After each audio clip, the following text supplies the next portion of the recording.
अस्सलामुअलैकुम बिस्मिल्लाहिर्रहमानिर्रहीम। प्यारे दोस्तों, आज की वीडियो में हम बात करने वाले हैं उन तमाम मुसलमानों के लिए जो ईद की खरीदारी करते हैं। दोस्तों, आज इस वीडियो में हम मुसलमान बहन का एक सच्चा वाक़या सुनाने जा रहे हैं जिसे सुनकर आप हैरान रह जाओगे। आप ईद की खरीदारी करना ही भूल जाओगे। आप ईद की खरीदारी कर रहे हैं या करना चाहते हो तो पहले इस वीडियो को आखिर तक जरूर देख लीजिएगा। वीडियो में आगे बढ़ने से पहले अगर आपने इस वीडियो को एक लाइक नहीं किया तो वीडियो को लाइक कर दीजिएगा और हमारे चैनल को सब्सक्राइब कर दीजिएगा। चलिए दोस्तों, शुरू करते हैं आज की वीडियो। एक भाई अपने पड़ोस में रहने वाली एक बहन का वाक़या सुनाता है। वो कहता है, हमारे पड़ोस में एक बहन रहती है जिसका नाम सलमा है। सलमा कहती है, मैं 2-4 दिन से ईद का सूट लाने के बारे में सोच रही थी।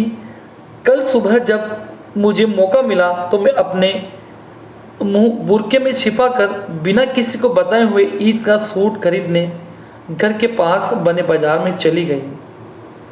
जब मैं घर से थोड़ा बाहर निकली तो बुरके में एक औरत मेरे पास आई और बोली, बहन, 2 दिन से मेरे घर में किसी ने खाना नहीं खाया है। मेरे शौहर बस ड्राइवर हैं। हमारी ज़िंदगी बहुत अच्छे से गुजर रही थी, लेकिन पिछले लॉकडाउन और बीमारी की वजह से हमारा काम धंधा बंद हो चुका है। कुछ दिन तो जैसे तैसे करके हमने गुजारा कर लिया, लेकिन अब हमारे घर में कुछ भी नहीं है और मांगने से बेहद शर्म आती है, मगर अब क्या करें। इतना कहकर वह औरत जोर जोर से रोने लगी।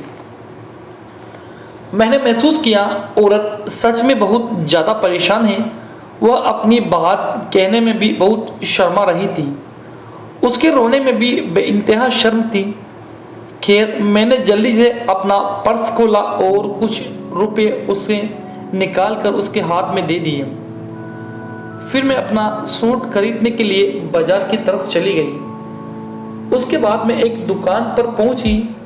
जिस दुकान पर मैं गई उस दुकानदार का मालिक अपने पास वाली दुकान के दुकानदार के साथ बातों में मशगूल था। मैंने दुकान पर काम करने वाले एक लड़के से सूट दिखाने के लिए कहा। वह लड़का सूट पर सूट दिखा रहा था।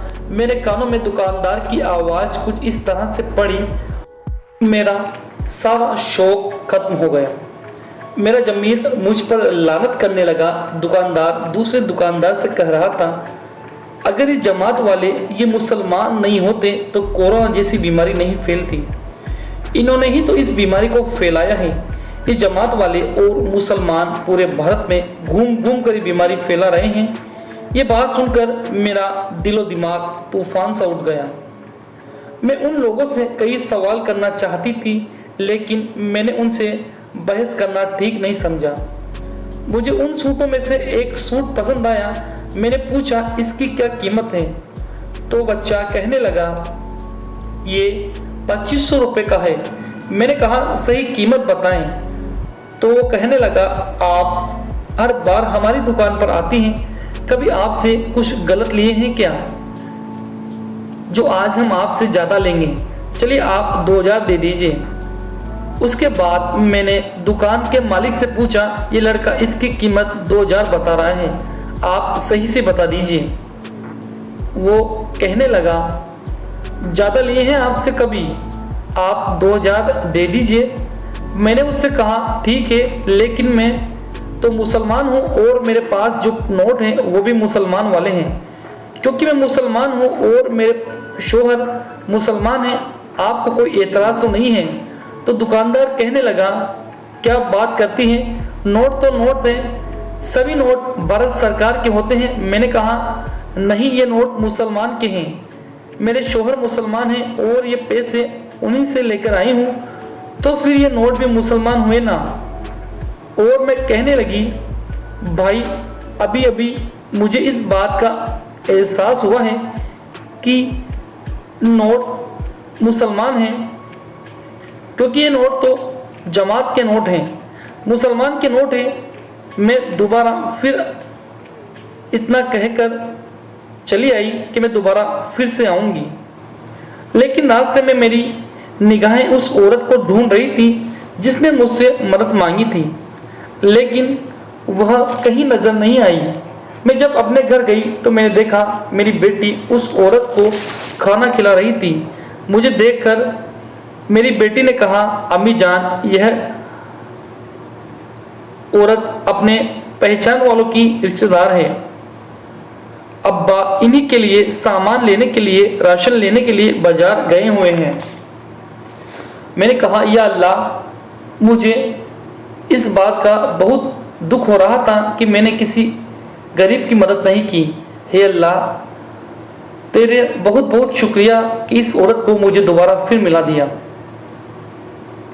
इतने में ही उसके शोहर भी आ गए। उन्होंने कहा, ये जावेद की बीवी है। फिर सामान उसकी हाथ में थमा दिया। फिर मैंने शोहर से पूछा, ये सामान तुमने कितने का लिया है? उन्होंने कहा 2000 रुपये का। मैंने कहा, ये 2000 रुपये और लो, इतना ही सामान फिर से लेकर आओ, किसी के काम आ जाएगा। फिर मैंने 2 रकात शुक्राने की नमाज पढ़ी। दोस्तों, आपसे गुजारिश है, इस बार ईद की खरीदारी करने से पहले अपने आसपास गरीब लोगों को देख लीजिएगा, वो ज़कात, सदका, खैरात वगैरह उनको दे, ताकि वो 2 वक्त की रोटी खा सकें। तो फिर दोस्तों, उम्मीद करता हूँ वीडियो आपको पसंद आई होगी। दिल से एक लाइक कर दीजिएगा और हमारे चैनल को सब्सक्राइब कर दीजिएगा।